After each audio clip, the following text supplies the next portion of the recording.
Hola, hola, benvinguts de nou, un dia més al canal. Estem al canal Treballem la Terra i sóc en Josep. I avui hem vingut fins a Granera, una petita població perduda al no-res, a la comarca del Moianès, i està situada en un raconet de món molt perdut, al costat d'una població o a pocs quilòmetres d'una població anomenada Castellterçol. Granera pertany a la comarca del Moianès. Estem aproximadament a uns 780 metres d'altitud sobre el nivell del mar i us vull mostrar una mica el castell de Granera, que data del segle XI. Per tant, farem una visita externa, exterior. En principi no es pot visitar. El que faré és unes imatges del que és l'exterior, del perímetre, i endavant, si m'acompanyeu. Anem a mirar una mica el castell, tot el que és el que dona de si. Aquí podem trobar dues finestretes en forma de claustre, com podeu observar. El castell no es pot visitar, inclús no es pot anar fins aquí. Aquí podem veure les dues finestretes amb uns reixats de protecció. Entenem que pel vandalisme. Fixeu-vos bé en l'estructura, podem trobar tota una muralla en aquí, vertical, en bon estat, i si anem al perímetre, anem voltant-lo, veurem la seva estructura, veurem que està construït al damunt d'aquestes roques, unes roques de conglomerat, precisament. Podeu comprovar que és conglomerat, és un rocall de conglomerat, i podeu veure que tota l'estructura s'enfila de base del conglomerat cap amunt.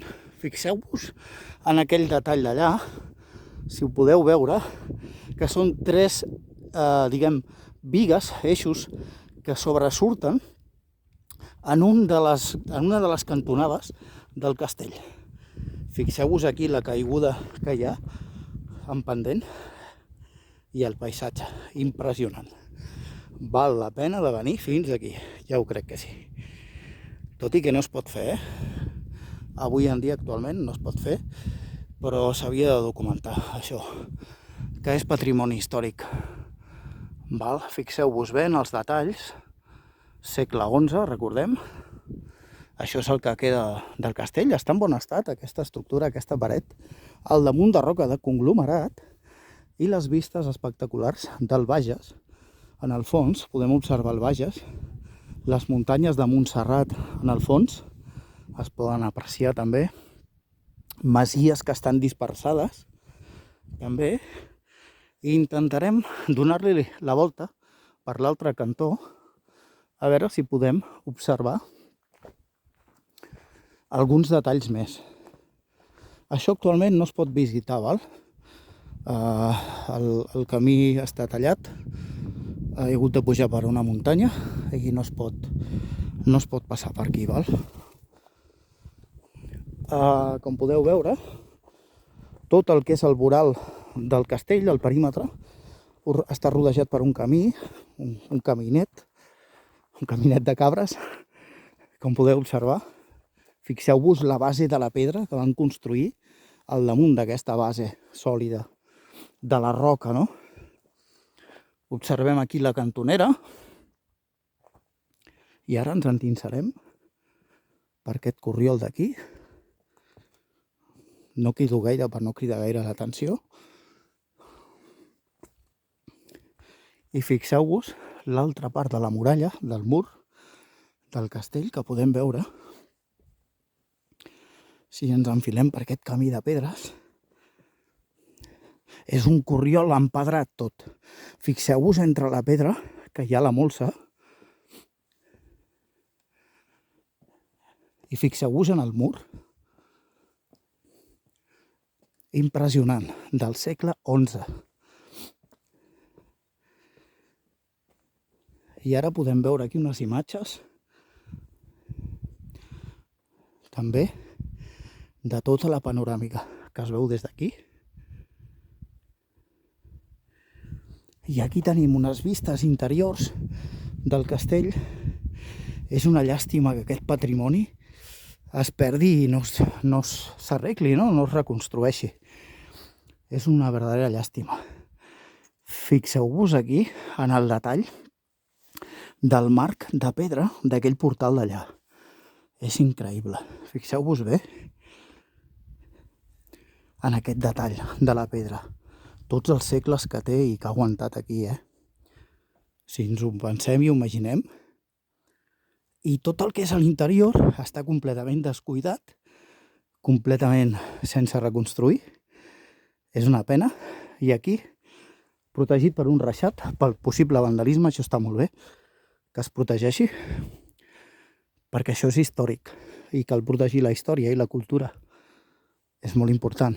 Fixeu-vos en el detall del portal, amb la pedra, en l'estil de la pedra, el reixat de protecció, i en aquí podem veure tota la part altra del mur, també al damunt, sostingut al damunt d'una roca. La base és roca, però és roca de conglomerat. Tot això és conglomerat. Per tant, és molt, molt interessant de que ho van construir en consciència en una base molt, molt sòlida. Sí que hi ha roca que és més forta que el conglomerat, evidentment, no? Però el que és la base els hi servia ja. Des d'aquí tenien unes vistes de tot el que és el territori per quan venia l'enemic. Val? És molt, molt bonic. Llàstima que no es pot restaurar o s'hauria de conscienciar, no? Les institucions que tenim, de que això és patrimoni cultural i que s'hauria de poder, d'alguna manera, poder visitar i en condicions, i el poc que queda, tots aquests vestigis, protegir-los d'alguna manera i documentar-ho tot. Realment és molt, molt, molt bonic. I aquí, doncs, malauradament no podem passar. Suposo que també és per evitar possibles accidents, per actes vandàlics, etc. Això està molt bé. I bé, les vistes també són una meravella. Podem observar aquí un mur de pedra, el qual baixa fins al corriol que hem pujat, que aquest mur entenc que no és d'origen, que és com una mica de protecció, val? Però que fa el fet també. És bastant bonic també. I bé, una mica hem vist el que queda del castell. Aquí una imatge de l'altre mur. Les vistes són espectaculars, com heu pogut comprovar. Realment val la pena. I bé, esperem que algun dia ho obrin al públic i es pugui veure i visitar tot en condicions, no? I tot molt ben documentat, tot molt ben classificat, i poder veure i gaudir una mica de la nostra cultura, d'aquest bocí d'aportació cultural que puguem, doncs, d'alguna manera contemplar. Per tant, bé, deixarem aquí el vídeo. Espero que estigueu tots molt bé, que hàgiu pogut gaudir d'alguna manera d'aquest petit detall del castell. Segle XI, recordem, la població granera, perduda en el no-res. El paratge és immillorable, és en plena natura i realment val la pena de visitar. Doncs bé, una abraçada, subscriviu-vos al canal, ja ho sabeu, subscriviu-vos, que és gratuït completament. I bé, doncs em despedeixo de vosaltres, fins la propera. Una abraçada.